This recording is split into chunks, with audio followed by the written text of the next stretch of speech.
Gracias por estar aquí. Buenos días. Bueno, vamos a comenzar esta mesa. Hay un viejo proverbio que dice que si caminas solo irás más rápido y si caminas acompañado llegarás más lejos. Y como lo que se trata es de llegar más lejos con nuestros pacientes, creo que esta mesa es un ejemplo de ello.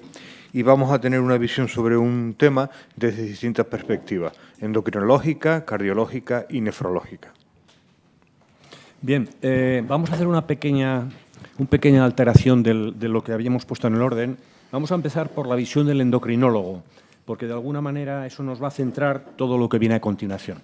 Así que el doctor Óscar Moreno es un endocrinólogo del Hospital Dr. Balmis de Alicante y acaba de publicar como primer firmante un trabajo interesantísimo en el Clinical Kidney Journal con los datos del Data Dysfunctional Adipose Tissue Approach. Así que supongo que nos va a poner muy al día en ese tema. Yo no, puedo, Adelante. no es por contradecir, pero habíamos acordado que hablase primero Miriam porque va a contar los estudios que va a justificar mi abordaje. Entonces, igual tiene más sentido empezar por cardiología. Pues nada, Miriam, del Hospital Bueno, General muchas Dr. gracias. Balmis. Muchas gracias a la organización por haberme invitado a participar en esta reunión, especialmente al doctor Góriz cuando me llamó. Yo voy a dar la visión del cardiólogo, pero más que la visión del cardiólogo voy a explicar, como ha dicho Óscar, los ensayos clínicos que justifican muchos de los estudios que han venido a continuación. Por eso ya nosotros cambiamos el orden original habla del primero y nosotros lo cambiamos. Pues, vale. Bueno, yo no tengo conflictos de interés para esta ponencia. Voy a comentar básicamente los dos grandes estudios que se han hecho con GLP-1, en concreto con semaglutida, que es el mejor GLP-1 del que disponemos actualmente en el mercado, en pacientes con patología cardiovascular.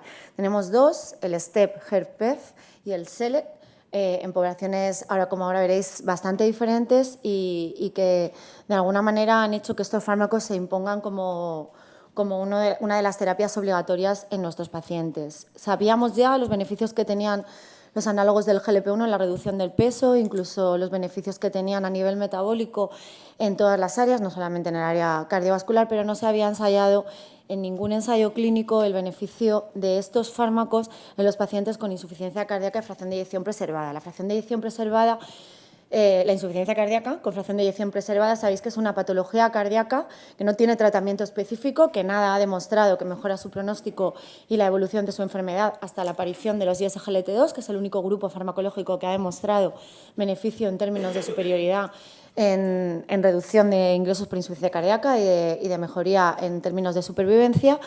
Y trató de determinarse si los GLP-1 también tenían algún tipo de beneficio. Entonces, en base a esto, se elaboró un ensayo clínico aleatorizado con 527 pacientes con semaglutida a dosis de 2,4 puntos parenteral de administración semanal percutánea frente a placebo y se trató de determinar el beneficio. Es cierto que los beneficios, o al menos los objetivos primarios, no son demasiado ambiciosos porque pretendían evaluar algo que ya sabíamos, que era una reducción de peso a las 52 semanas, es decir, al año, y una mejoría en las escalas de Kansas City, que son en su dominio clínico, que es una escala subjetiva que luego explicaré.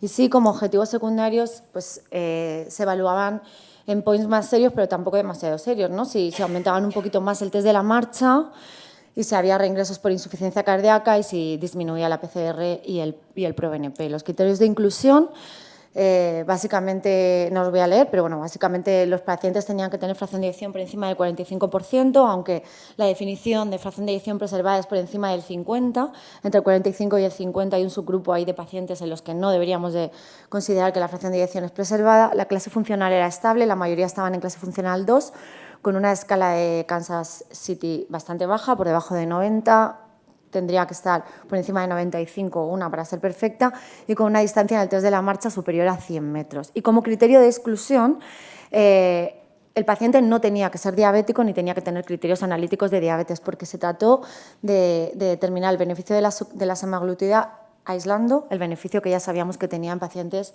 diabéticos. Estas son las poblaciones las características de la población. Solo voy a comentar que La mayoría eran mujeres a una edad media de 70 años, con un índice de masa corporal muy elevado, como veis, de 37. La fracción de eyección estaba en la mayoría de los pacientes conservada, siendo la media de 57, y la clase funcional, como ya he dicho, estable. Y solo en este subgrupo de pacientes, que recuerdo que no eran diabéticos, 19 pacientes estaban en tratamiento con ISGLT2, probablemente porque la indicación de los ISGLT2 en fracción de eyección preservada vino después a que comenzara la reclutación del ensayo clínico. El estudio es redondo, como dicen los autores del estudio. Los principales reclutadores también son los compañeros del doctor Gorriz en el Clínico de Valencia, con un beneficio en términos de reducción de peso y de mejoría en el objetivo primario, que era la mejoría en la escala de Kansas City, y de peso muy significativo. También los objetivos secundarios fueron significativos, con un aumento en la distancia en el test de la marcha, una reducción de la PCR, lo que traduce que hay una mejoría en la inflamación y disminución en el número de hospitalizaciones por insuficiencia cardíaca. Inmediatamente después se publicó un análisis preespecificado por subgrupos para tratar de determinar si el beneficio de los resultados globales del estudio se debía solo en aquellas personas que habían perdido más peso, y se vio que no, que los beneficios son consistentes y que no existe heterogeneidad entre pacientes que tenían un índice de masa corporal de 31 y en aquellos que tenían un índice de masa corporal muchísimo más elevados. Inmediatamente después se publica el mismo estudio, pero en pacientes diabéticos. Es la misma población, pero en pacientes diabéticos. Los pacientes diabéticos tienen una peor evolución siempre, tienen una menor pérdida de peso, y eso se había demostrado en otros estudios, y este estudio, que difiere muy poquito en cuanto a la población basal, lo más importante es que la mayoría eran varones, la edad era la misma, el índice de masa corporal parecido, también la fracción de eyección. Y otra diferencia importante era que estos pacientes estaban peor, como ya se sabe, los pacientes diabéticos con insuficiencia cardíaca están peor y tenían un test de la marcha algo inferior. La diferencia más importante fue que en estos sí el 30% estaban tratados con ISGLT2, y quizás esto es lo que explica un poco que, a pesar de ser dos estudios prácticamente calcados, los resultados no son iguales. Sí hay beneficio en términos de mejoría de la escala de Kansas City en el dominio clínico de 7 puntos, igual que los que no eran diabéticos, pero pierden menos peso. Los no diabéticos perdían un 10% y estos pierden un 6%. Sí hay beneficio también en términos de reducción del ProBNP y de la PCR y en aumentar el test de la marcha, pero aumentaban muy poquito. Solo aumentaron 10 metros. En cambio, los del grupo placebo no solo aumentaron, sino que empeoraron. Y ya se sabe que un año después la insuficiencia cardíaca que no está tratada pues no mejora, sino empeora. Pero lo realmente interesante es que los pacientes que estaban tratados con ISGLT2, ese 30% de los pacientes iban peor. Estos pacientes no iban mejor, iban peor. Obtuvieron menor beneficio, obtuvieron menor pérdida de peso y obtuvieron puntuaciones inferiores en la escala de Kansas City. Y una de las explicaciones que se da es que quizá parte del beneficio que los pacientes que no estaban tratados con ISGLT2 se atribuía al GLP-1, en realidad se debía atribuir a la pérdida de peso en sí, que ya sabemos que los ISGLT2 también producen y que se habría producido en estos pacientes al principio. Y esto nos lleva a pensar que perder peso, independientemente de cómo se pierda, produce un beneficio en todo el amplio espectro metabólico de los pacientes con obesidad, en todo el amplio espectro metabólico de la resistencia a la insulina. Este es un ensayo combinado donde trata de homogeneizar el resultado de ambos estudios y viene a confirmar lo mismo. Hay beneficios tanto en pacientes diabéticos como en no diabéticos. Se benefician más los pacientes que no son diabéticos y se reduce todo: el peso, aumenta la distancia y la capacidad funcional en el test de la marcha de los 6 minutos, disminuye la puntuación de la escala de Kansas City y se reduce la PCR y el ProBNP. Como las conclusiones de ambos estudios, podemos decir que la semaglutida a dosis de 2,4 reduce significativamente frente a placebo el peso y mejora sustancialmente los síntomas y la limitación de la capacidad funcional, la inflamación, porque reduce de forma muy marcada la PCR, reduce también de forma muy significativa el ProBNP y eso hace que la evolución de la insuficiencia cardíaca sea mejor. Fue bien tolerada y con pocos efectos adversos graves. La tasa de discontinuación fue muy similar en ambos estudios y, por tanto, se postula como uno de los tratamientos útiles en pacientes con fracción de eyección preservada. Pero 7 puntos de diferencia en la escala de Kansas City, ¿es mucho o es poco? 7 puntos es lo que había entre tratar y no tratar al paciente, pues es mucho. Ensayos, o sea, fármacos en los que no nos cuestionamos la evidencia, como los SGLT2, los IECA, los beta-bloqueantes y los ARNI, el sacubitril/valsartán, producen una mejoría de la escala de Kansas City de 2 o 3 puntos. Decimos que es significativo cuando hay una mejoría más allá de 5 puntos. Y tratar con semaglutida o no tratar con semaglutida producía un beneficio en torno, de 7 puntos. Más allá de 10 puntos, hablamos de cambiar la vida del paciente, de la percepción que tiene de sí mismo. Pero es que había 7 puntos de diferencia entre el grupo que estaba tratado y el que no estaba tratado. Pero entre el paciente que estaba tratado con semaglutida y él mismo cuando no estaba tratado un año anterior, los investigadores del estudio publicaron después que había una diferencia de 15 puntos. O sea que realmente sí es importante. Y el SELEC, para acabar. El SELEC es el gran estudio que se ha elaborado con semaglutida en pacientes con enfermedad cardiovascular establecida. Ya no hablamos de insuficiencia cardíaca, hablamos fundamentalmente de enfermedad coronaria. El 78% de los pacientes, como ahora veremos, tenían enfermedad coronaria. Es un diseño muy similar, solo que no está realizado con pocos pacientes. Es un ensayo internacional realizado con casi 18.000 pacientes que aleatorizó semaglutida frente a placebo. Los criterios de inclusión fueron que los pacientes tuvieran más de 45 años para que les hubiera dado tiempo a tener enfermedad cardiovascular establecida y el índice de masa corporal es mucho más bajito, es solo de 27. Como criterio de exclusión, el más importante es que no tenían que ser diabéticos. El objetivo primario es un endpoint de efectos duros, donde es un estudio dirigido por eventos, donde se evaluaba el combinado de muerte cardiovascular, el infarto no fatal y el ictus no fatal. Y el endpoint secundario se evaluó de forma jerárquica y esto explica por qué los resultados en el endpoint secundario no son tan favorables. En cuanto a la población del estudio, la mayoría también fueron varones, con un índice de masa corporal sustancialmente más bajo que los pacientes del STEP, con muchísima comorbilidad, 82% hipertensos y diabéticos, y con la tasa de filtrado glomerular en su mayoría normal. La mayoría tenían un infarto como evento cardiovascular establecido, aunque también había otro tipo de eventos, y un cuarto de los pacientes tenía insuficiencia cardíaca. Se les siguió durante 40 meses, el 77% alcanzaron la dosis objetivo de 2,4 y solamente un 37% no pudo llegar, y estos son los resultados del estudio, que ya seguro que lo sabéis porque se publicaron hace 8 meses y se les ha dado muchísima difusión realmente por la importancia que tienen. Ha demostrado reducir el endpoint combinado en un 20% y a pesar de que el endpoint secundario se quedó rayando la significación estadística con una P de 0,007 y por eso no se analizaron, al hacer un análisis jerárquico, no se analizaron el resto de endpoints, sí salen en los valores, en todos los endpoints, salen tendencias positivas. En todos los subgrupos que se evaluaron, y no me voy a detener aquí, solo voy a comentar que en todos los subgrupos hubo beneficios, o sea que no hay un grupo que se beneficiara más de otro, se beneficiaron todos los subgrupos por igual, independientemente del sexo, de la edad, del índice de masa corporal y de la comorbilidad asociada. ¿Por qué no salió el endpoint secundario? Pues, y es una de las cosas que puede explicar por qué los resultados de este estudio no han sido mejor. Coincidiendo con la pandemia, aumentó muchísimo la mortalidad en el grupo de los pacientes tratados con semaglutida. Sabemos que los pacientes con enfermedad cardiovascular, que eran diabéticos o no diabéticos y que tenían obesidad, fallecían más. Y esto hizo que penalizase la mortalidad, eso hizo también que no pudiera salir el evento aislado de muerte cardiovascular y por eso no se han analizado el resto.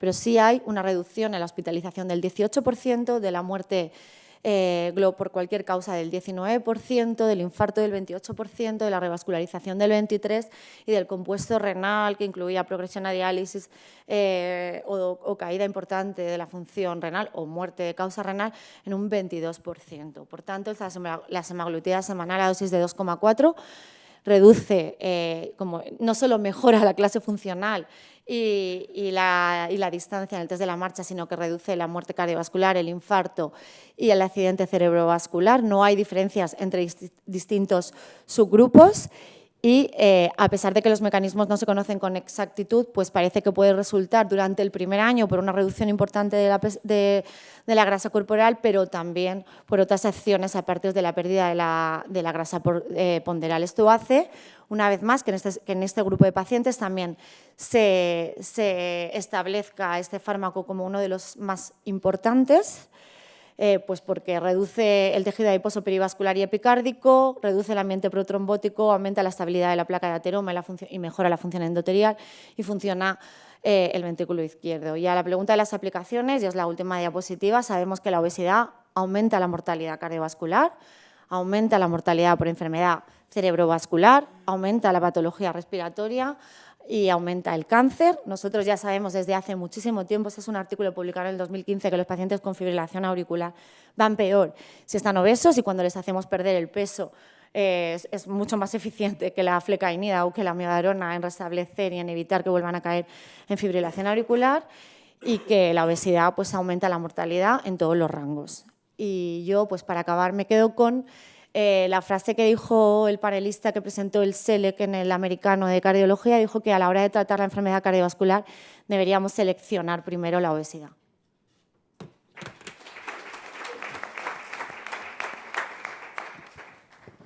Bueno, pues muy bien, muchas gracias. Ahora sí, vamos a ver si tenemos la visión del endocrinólogo. Óscar Moreno, cuando quieras. Muchas gracias. La verdad es que es fácil intentar hacer una defensa de abordaje hipocéntrico después de escuchar a Miriam y después de las maravillosas mesas de ayer. Agradeceros vuestro tiempo y agradecer a los coordinadores de GenDiap que hayan invitado a aportar la visión del endocrino en el abordaje hipocéntrico. Muy bien, el primer concepto que tenemos que tener claro es que si queremos cambiar la historia natural de la enfermedad, incluida la renal, debemos acercarnos o superar los 2 dígitos.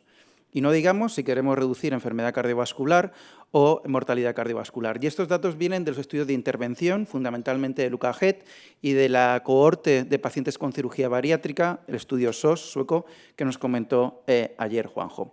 Y otro concepto, yo creo que también es importante, esto es el futuro, la medicina de precisión, que pasa con bioinformática, con imagen, con metabolómica, con epigenética, pero la realidad ahora es que tenemos que funcionar en base a fisiopatología y a evidencia. Tenemos nuevos fármacos nefroprotectores. Esto es muy buena noticia para las personas que conviven con enfermedad renal crónica, pero a nosotros nos puede complicar la toma de decisiones clínicas. Y esta es nuestra propuesta para intentar facilitarlo. Cuando digo nuestra, digo de un grupo de endocrinos de Villajoyosa, de Almería y de Alicante y el equipo de Valdebrón de nefrología. Estamos entrando en una nueva era de gestión de enfermedad renal crónica, enfermedad crónica relacionada con adiposidad o obesidad, enfermedad cardiovascular y diabetes. Y lo que sabemos es que en la génesis de todo esto está la enfermedad crónica relacionada con la adiposidad, la insulinresistencia. Si planteamos un abordaje integral que utiliza una pérdida de peso drástica como agente modificador de enfermedad, pues igual nos facilitamos la toma de decisiones. Y lo que hemos hecho es trasladar la evidencia disponible, y toda la que viene va en esta misma línea, a un abordaje disruptivo de este tipo de pacientes. 4 elementos fundamentales. Esta imagen nos va a acompañar a lo largo de toda la presentación y lo que es importante, todo enfocado, conversación centrada en el paciente. Ayer vimos la importancia que es el sexo para la medicina y la importancia de las preferencias de los pacientes y algo que no estamos haciendo, decisiones compartidas entre distintas especialidades. Este abordaje es un abordaje basado fundamentalmente en el manejo del tejido adiposo disfuncional, por las siglas en inglés que tenéis arriba, DATA. ¿Quién se beneficia de este abordaje? Cualquier persona con enfermedad crónica asociada a la obesidad, estadio 3 o superior. ¿Esto qué es? IMC por encima de 27 y una comorbilidad importante, que puede ser diabetes o enfermedad renal crónica. Y si hablamos de síndrome cardiorrenal metabólico, que ayer nos explicaron también, estadio 2 a 4A. ¿En qué traducimos esto? Pacientes con filtrado por encima de 15. ¿Qué voy a conseguir, y si nos vamos al centro, con el abordaje adipocéntrico? Bueno, el 50% de la pérdida de calidad de vida de las personas que conviven con diabetes es por la obesidad. Además, si conseguimos perder peso de forma drástica, voy a poder aplanar esta curva que relaciona IMC con mortalidad. Y no solo estoy hablando de mortalidad cardiovascular, aquí el cáncer tiene mucho que decir. Y desde luego la morbimortalidad asociada a otras entidades, entre ellas insuficiencia cardíaca, como ha comentado muy bien Miriam. Si quiero conseguir esto, tengo 2 opciones, o elegir un coagonista hoy por hoy tirzepatide, que lo tendremos a partir de julio, o el GLP-1 más potente que tenemos en el mercado, semaglutide, y si es posible, a dosis altas. No olvidemos que con IMC por encima de 35 también es una opción la cirugía metabólica. 1 minuto de fisiopatología. En condiciones normales, ante un exceso de aporte de kilocalorías, el tejido celular subcutáneo adiposo es capaz de gestionar ese exceso de kilocalorías. Pero hay un punto a partir del cual se pierde una flexibilidad metabólica. ¿Qué condiciona esto? Pues que si hago un aporte, un exceso calórico, liberación de ácidos grasos libres, inflamación de bajo grado, adipocitoquinas deleterias y las grasas se me depositan donde no debe ser, a nivel ectópico. Esto asocia enfermedad cardiovascular y aparición de diabetes. Y hay cambios paralelos a ello a nivel de los adipocitos, tanto de función como de forma. Y lo que es un mensaje muy importante para llevarnos a casa, que el punto de corte a partir del cual del IMC se pierde esta flexibilidad metabólica es individual, depende de cada persona, es muy heterogéneo, con lo que no tiene sentido plantear un IMC de 30 para utilizar este abordaje. Lo más importante de la charla, una persona con exceso de peso y que es diabética, pesa más de lo que su cuerpo puede tolerar y deberá ser agresivo para la pérdida ponderal. Luego, si queréis, lo podemos discutir. Por supuesto, seguimos en el primer elemento dentro del triángulo, protección de órganos diana, la mayoría de pacientes en combinación con ISGLT2. Miriam ha contado los datos de pérdida ponderal, pero no solo eso. La unión al receptor de GLP-1 es el que aporta beneficios claros en pacientes obesos. Tenemos el año que viene resultados de SEMA oral y con tirzepatide, con endpoints primarios cardiovasculares, y un 30% de las dos poblaciones están con ISGLT2. Miriam lo ha comentado muy bien, resultados impresionantes en cuanto a insuficiencia cardíaca con fracción de eyección preservada, pero quedaros con la idea de que la población con diabetes pierde un 40% menos que la población sin diabetes y, sin embargo, el beneficio a nivel de la funcionalidad es similar, con lo que GLP-1, por distintos mecanismos que habrá que dilucidar, aporta beneficios. Evidencia grado C de beneficios en cuanto a eventos, pero sí que justifica que hayan en marcha estudios como el SUMMIT con tirzepatide en pacientes con insuficiencia cardíaca y fracción de eyección preservada, que en este caso sí que tienen endpoints clínicos como objetivo principal. ¿Pongo foco en el riñón? Bueno, huelga decir en este escenario que es difícil predecir la evolución de un paciente individual en cuanto a la progresión renal. Puedo tener en cuenta albuminuria, si es hombre o mujer, hipertensión, diabetes o enfermedad cardiovascular. Pero lo que sí que tengo que tener claro es que ISGLT2 o finerenona no es suficiente. En todos y cada uno de los estudios con endpoints renales, entre 10-20% de los pacientes en la rama de tratamiento activo seguían teniendo eventos desde el punto de vista renal. Pues bien, este abordaje data imbrica perfectamente con el manejo de este riesgo residual.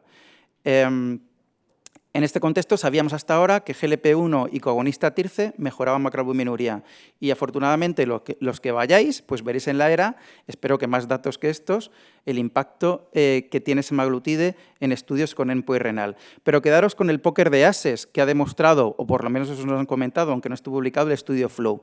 No hay ninguna molécula, ni dapaglifosina, ni empaglifosina, ni finerenona, que los estudios con mayor albuminuria incluso hayan conseguido este póker de ases en todos estos endpoints. Tengo ganas de leer el artículo, pero esto desde luego que tiene aplicabilidad clínica directa.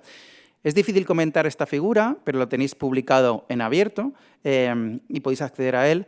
Aquí en la parte superior tenéis ensayos clínicos con endpoint primar cardiovascular e insuficiencia cardíaca y abajo lo que más nos interesa es con enfermedad renal.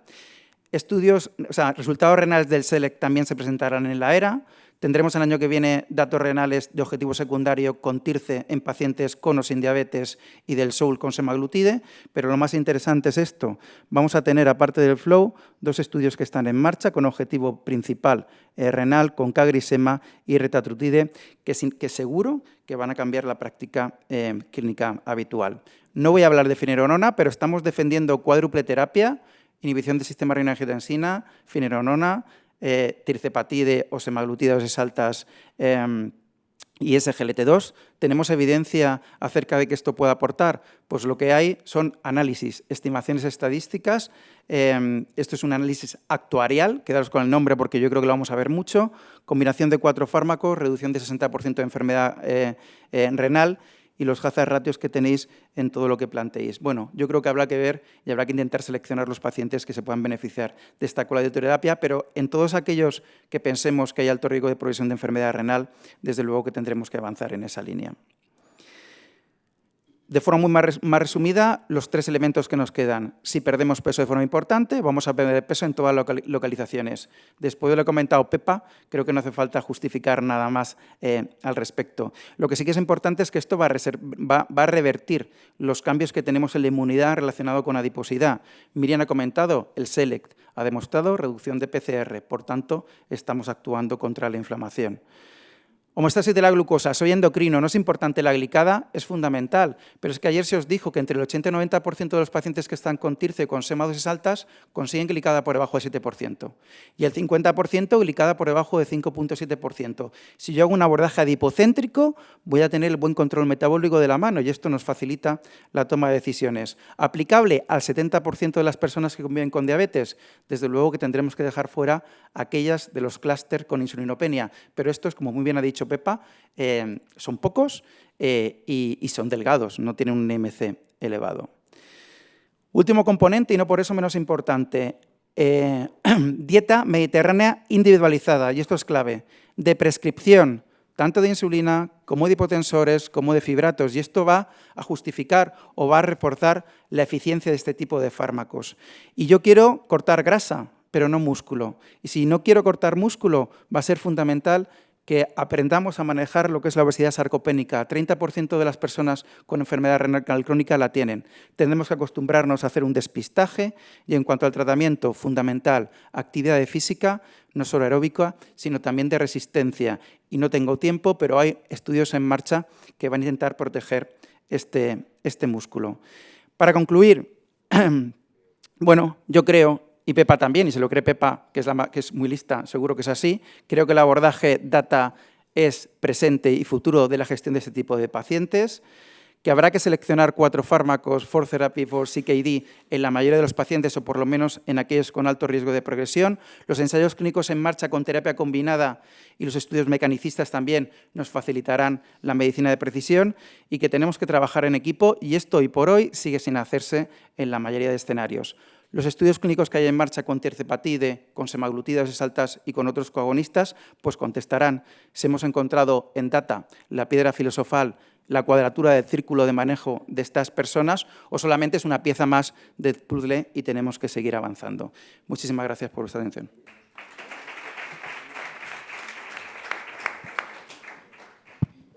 Bueno, continuamos y pasamos a la última eterna, en este caso, la visión del nefrólogo. Y damos la bienvenida a José María Mora, de la Clínica Universitaria de Navarra. José María, adelante cuando quieras.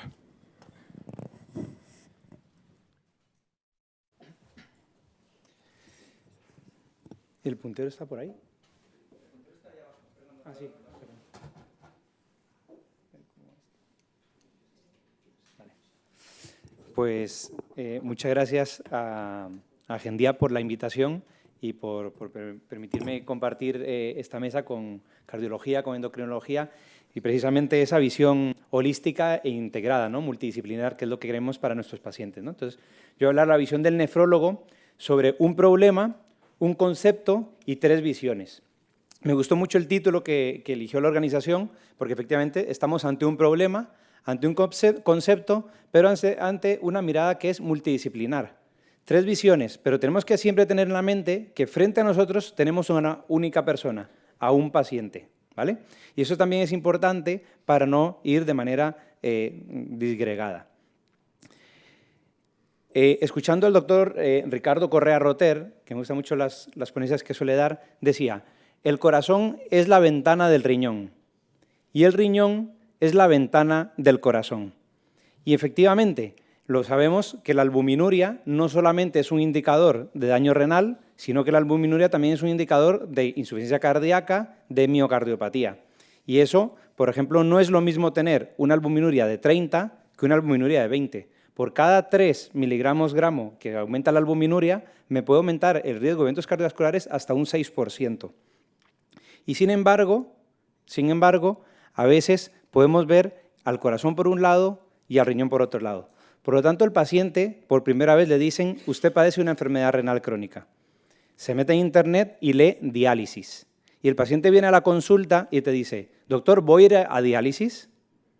Y la respuesta que suele dar el doctor Correa es, solo va a ir a diálisis si tiene suficiente suerte, porque a 5 años solo 12% de los pacientes van a ir a diálisis.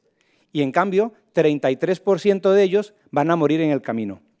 Van a morir por causas cardiovasculares. El otro 50% ya veremos en cuál de los 2 grupos va a caer, ¿vale? Por lo tanto, tenemos que comprender que los sistemas renal y el sistema cardíaco viven juntos Y solo trasnochados fragmentadores, como nosotros, se nos ocurrió en un momento intentar entenderlos por separado. Viven juntos, pero no viven solos, porque en conjunto se encuentra también, y hay un circulation muy reciente, en el cual ya se añade al cardiorrenal o al renocardíaco toda la salud metabólica. Porque cuando nosotros vamos a tratar esa retención de sodio, la hipervolemia, la activación del RAS, la activación neurohormonal, la inflamación, la isquemia o las alteraciones energéticas, no solamente vamos a proteger el riñón, no solamente vamos a proteger el corazón, el hígado o los vasos, vamos también a proteger el cerebro y vamos también a proteger el aspecto psicosocial. Ayer me decía una chica que había perdido 40 libras, me di cuenta que estaba deprimida ahora que he perdido las 40 libras, porque ahora hago más cosas y efectivamente le estaba afectando. Pues bien, si un 60% de la población europea tiene obesidad o sobrepeso, pues esto no es poco, más sabiendo que de un 10 a un 30% de ellos pueden llegar a presentar una enfermedad renal crónica avanzada. Y si vamos a números absolutos, son 890 millones de personas en todo el mundo. Digamos que 10% de ellos van a tener una enfermedad renal crónica avanzada. Son 89 millones. Es 2 veces prácticamente la población de toda España. Por lo tanto, sí, es una epidemia silente y nosotros también tenemos ahora un papel importante a la hora de prevenirla y de tratarla. Visión del nefrólogo, pero siempre contando con el equipo multidisciplinar y con que estamos enfrente de una persona que tiene corazón, que tiene hígado, que tiene páncreas y que tiene un tejido adiposo que va a producir todos estos efectos. ¿Por qué afecta tanto a nivel renal todo este acúmulo de tejido adiposo, como nos lo comentaba en las sesiones anteriores? Porque este acúmulo de tejido adiposo no solamente se va a localizar en un solo sitio, se va a localizar, como le decía Pepa previamente, a nivel del seno renal y puede producir una compresión y una hipoperfusión, pero también intraparenquimatosamente, perirrenal y más allá de la fascia de Gerota a nivel pararrenal. Por lo tanto, la enfermedad renal relacionada con la obesidad se puede clasificar como en 2 tipos. La glomerulopatía relacionada con la obesidad, con un nature muy interesante de la doctora Vivet de Agati, y luego la enfermedad renal grasa, o lo que ahora se va llamando el fatty kidney disease. Empezamos por la primera, la glomerulopatía relacionada con la obesidad, donde vemos histológicamente pacientes que tienen una glomerulomegalia y mirad qué tamaño de la arteriola aferente, qué disminución en las resistencias vasculares de la arteriola aferente, como luego vamos a ver. Junto con esa glomerulopatía se puede distinguir de otras causas de segmentaria focal primaria porque en torno a un 15% de los podocitos van a estar fusionados, pero no va a ser evidentemente una fusión completa. Pasando al otro tipo, que es la enfermedad renal grasa, es cuando ya salimos del parénquima renal y nos vamos a centrar en esa grasa que se deposita y es interesante para los nuevos fármacos que se van desarrollando a nivel periliar, a nivel del seno renal o rodeando el riñón.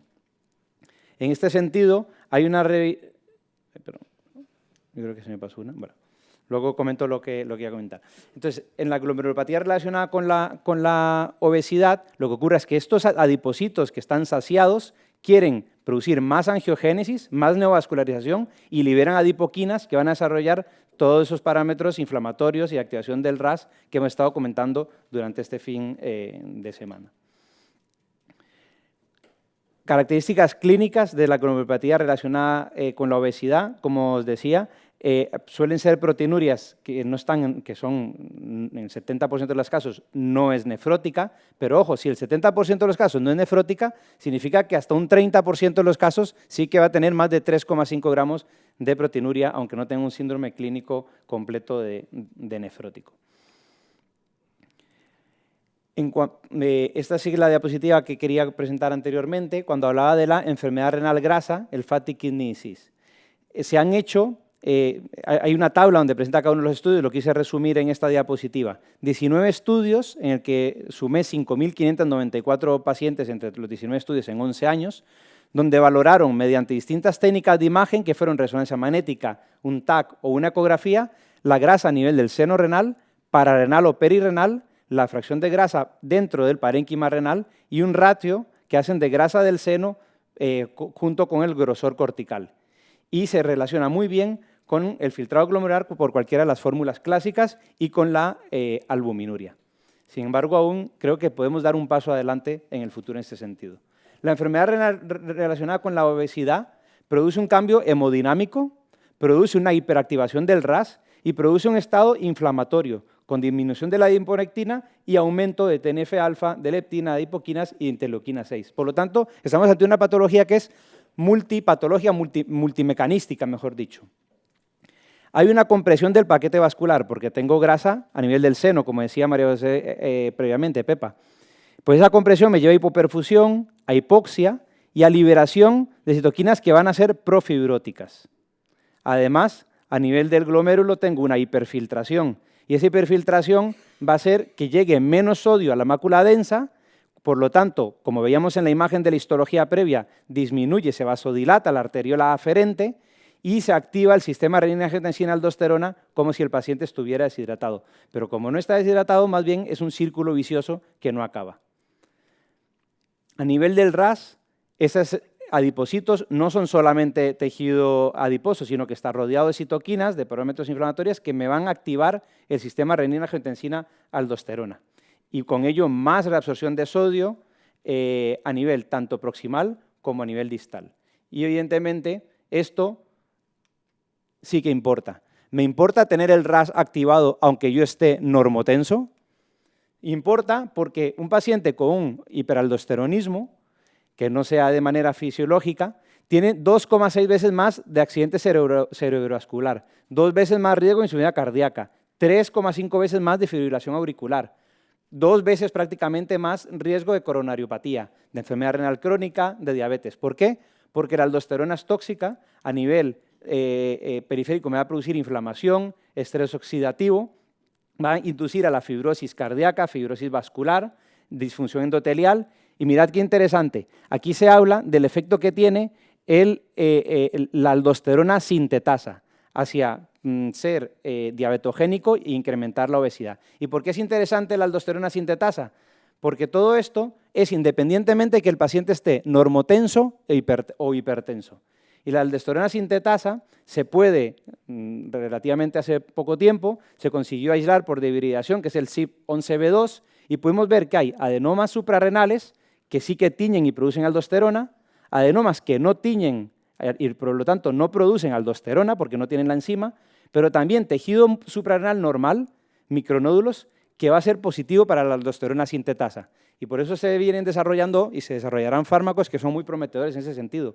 Y ya podemos saber que un paciente, aunque no tenga un nódulo, puede tener micronódulos que me van a poder producir una activación del sistema renina-angiotensina-aldosterona. Pues con todo esto hemos hablado de una patología que es multidisciplinar, también multimecanística. ¿Qué medicamento le doy? ¿Me quedo simplemente con el GLP-1?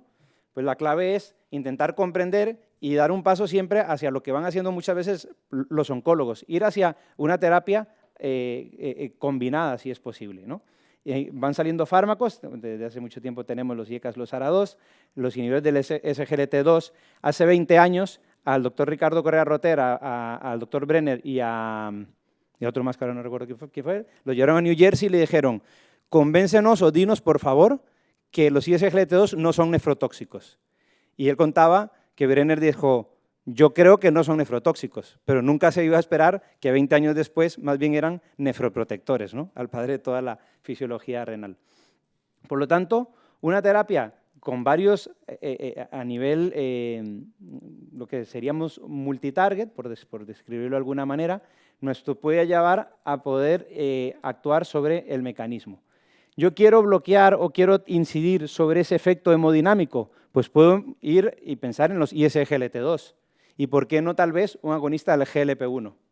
Quiero ver y cómo inactivo o cómo controlo esa hiperactivación del RAS. Pues los muy tradicionales y eficaces, IECAS, ARA2, la finerenona, los antagonistas del receptor mineralocorticoide, y se vendrá a futuro los inhibidores de la aldosterona sintetasa. ¿Quiero actuar sobre la inflamación?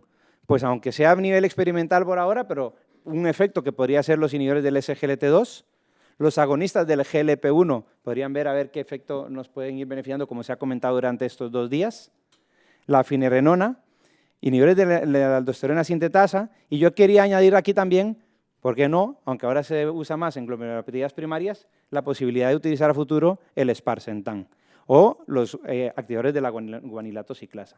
El uso combinado ha demostrado que sí que es efectivo. Incluso tomaron varios clinical trials y con eso pudieron observar el efecto beneficioso no solo a nivel renal, sino también a nivel cardiovascular, con 3 años de vida libre de eventos cardiovasculares mayores en una población mayor de 50 años. Una reducción en aquellos pacientes con terapia combinada del 58% de progresión de la enfermedad renal crónica y también una reducción de las causas de mortalidad. Por lo tanto, tenemos pacientes con muchas patologías, pero que no viven aislados. Y lo que querría proponer es que dejemos una visión fragmentaria, que vayamos hacia una visión holística, integradora del paciente, proponiendo multitarget therapy y o personalizar el tratamiento según el fenotipo gracias a esos fármacos que están saliendo y que, actualmente y que además están en desarrollo. Pues muchas gracias.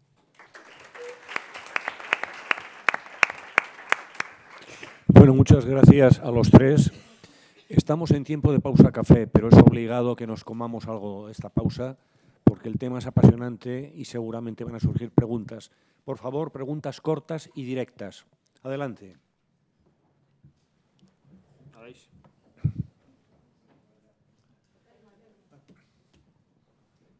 Bueno, muchas gracias a los tres.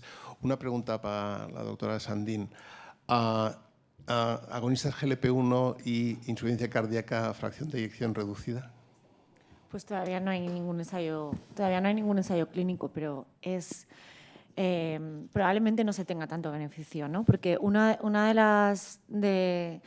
de los mecanismos fisiopatológicos más importantes en la insuficiencia cardíaca con fracción de eyección preservada es la obesidad, la rigidez, la infiltración que hay de la grasa epicárdica a nivel cardíaco, y en la fracción de eyección reducida el mecanismo fundamental no es este. El mecanismo fundamental es que hay dilatación del músculo cardíaco con una pérdida de fuerza, ¿no? La ley de Frank-Starling, si hablamos de fisiopatología, que a los cardiólogos la fisiopatología sabéis que no nos gusta nunca mucho. Somos causa-efecto. Si esto nos va bien, lo damos y nos da igual un poco el camino, pero es que se llaman igual, son dos patologías que se llaman igual porque la manifestación clínica es igual, es intolerancia al esfuerzo, es incluso congestión a nivel periférica y pulmonar, pero la fisiopatología es diferente, entonces probablemente los mecanismos no tengan nada tanto que ver. Los GLP-1 está claro, o por lo menos en la línea de cardiología que parece que producen más beneficios, es a nivel de la arteriosclerosis, ¿no? Reducen mucho la inflamación, como ya lo he dicho, bajan mucho la PCR, y probablemente se explique más los cambios metabólicos por la aterosclerosis. Entonces, yo creo que los GLP-1 nos gusta. Yo me dedico a la rehabilitación cardíaca, pero en concreto en el área de la cardiopatía isquémica. En mi hospital también hacemos rehabilitación cardíaca en insuficiencia cardíaca, lo lleva otra persona. Probablemente los GLP-1 me los quede yo y él se quede con los SGLT2, ¿no? Son más para la cardiopatía isquémica, yo creo. ¿Más preguntas? Yo quería aprovechar. Ayer Aleix, cuando nos definió el síndrome cardiorrenometabólico, comentaba que el elemento central era un tejido adiposo, digamos, exuberante o un tejido adiposo disfuncional. La pregunta es, ¿podemos tener todas estas alteraciones en pacientes que no tengan obesidad, pero que sí tengan un tejido adiposo disfuncional? ¿Cómo identificarlos y si la terapia sería igual? Para mí la pregunta, entiendo, es lo que he comentado. Una persona, independientemente del IMC, si tiene prediabetes o tiene diabetes, pesa más de lo que puede gestionar sus adipocitos. Es importante no solo la cantidad de grasa que se ha hecho aquí, también la localización y la funcionalidad. Estamos muy lejos de poder evaluar o de tener como una monitorización de función de lo que ocurre con el adipocito. Pero los estudios de Taylor de UK e Inglaterra nos plantean que pacientes con IMC de 27 que son diabéticos, si pierden peso, obtienen exactamente el mismo beneficio en cuanto a remisión de la enfermedad que si tienen un IMC más elevado. O sea que si tienes alteración metabólica asociada, actúa y que hay una pérdida ponderal drástica para conseguir modificar la historia natural de la enfermedad.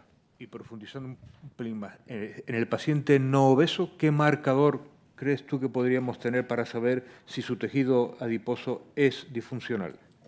yo creo que ahora mismo es decir, tú puedes hacer pruebas de imagen para ver depósito de tejido ectópico, pero eso no es aplicable a la práctica clínica habitual. Yo creo que, y eso es importante, no hay un obeso sano, simplemente es un estadio previo a que empiecen problemas. Lo comentaron ayer, el síndrome cardiorrenal metabólico lo que hace es dibujar ventanas de oportunidad, pero ahora mismo eso no se puede evaluar.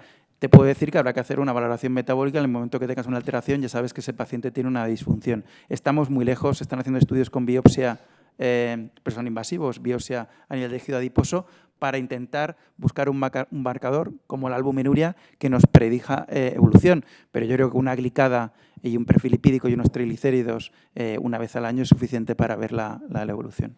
Óscar, hace un tiempo se habló precisamente de la importancia de diferenciar la grasa parda de la grasa blanca. ¿Eso de alguna manera puede tener alguna traducción a la hora que podamos diferenciar lo bueno de lo malo? Es decir, solo se pueden hacer mediciones de tejido pardo, que sabéis que sobre todo a nivel de la infancia y luego que se va perdiendo, y de funcionalidad por isótopos o por PET funcionales, que decir que realmente no tiene aplicabilidad. Hoy por hoy, todos los estudios no han demostrado que ningún fármaco aumente, digamos, la actividad del tejido pardo, por lo menos clínicamente de forma significativa.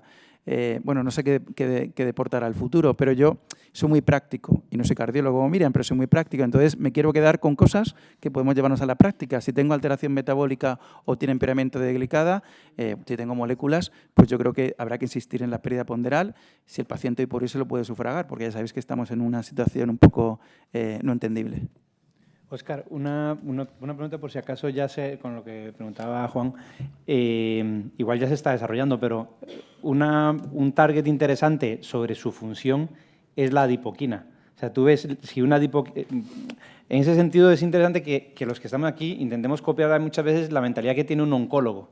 Hay un oncólogo que tiene un cáncer de mama y otro cáncer de mama y lo está totalmente distinto porque esta tiene esta mutación de este tipo y esta mutación de otro. Entonces, ir hacia esos tipos de fenotipos y con una célula que sabes que es la que te está produciendo todo, bueno, hay muchas, ¿no? Bueno, pero, tú tienes, es lo que han comentado, tienes millones de adipocitoquinas, sabes que tienes inflamación, actúa con la inflamación. ¿Cómo? Perdiendo peso. Tienes herramientas para hacerlo, sí, y además hay datos de reducción de inflamación. Pero no hay una adipocitoquina que te puedas medir y que te diga este paciente va a ir bien o va a ir mal, hoy por hoy no lo hay. Supongo que será una combinación de adipocitoquinas, pero desde luego que los estudios no nos permiten hacer un fenotipado.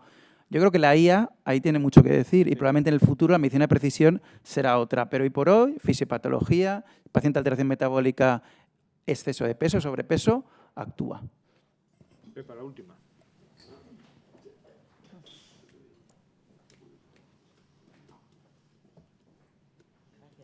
Al nefrólogo nunca nos han gustado los fibratos porque hemos tenido miedo, sobre todo en pacientes con enfermedad renal avanzada. Me ha sorprendido que tú también tampoco te gusten. ¿Nos podrías explicar un poquito más? A ver, no es que no me gusten los fibratos. Los fibratos tienen su indicación y si tú tienes un paciente con hipertrigliceridemia tendrás que ponerle No, lo que estoy planteando es que estas moléculas consiguen una reducción drástica de triglicéridos. Y, por tanto, dentro de prescripción, aparte si el paciente está con insulina, habrá que reducirlo, habrá que reducir fármacos hipotensores. Probablemente los fibratos, si es que está puesto, igual se puede quitar directamente porque al final es inflamación, insulina resistencia y eso puede condicionar que es necesario. Fibratos en pacientes con triglicéridos marcadamente elevados sí que habría que tratarlo, pero en este contexto probablemente no lo podamos quitar de en medio. Y os quedéis tranquilos. Secundino, la última, pero muy, muy corta. 3 segundos. Tenemos una situación genética. ¿Vosotros creéis que el estudio genético en la obesidad va a tener un papel relevante de cara al tratamiento diana? Probablemente en el futuro sí, pero más que la genética, probablemente la epigenética, ¿vale? Y la epigenética condiciona que los pacientes que se benefician son los de estadios iniciales de la enfermedad, donde no se han potenciado por epigenética, por los cambios epigenéticos, la producción o la traducción de genes preinflamatorios y hipofibróticos, y por eso se beneficia más la gente en estadios iniciales y no en estadios más avanzados. Se puede justificar también lo que ha comentado Miriam antes. O sea, que va más por epigenética probablemente que por genética. Pues cerramos. Cafetito. Muchas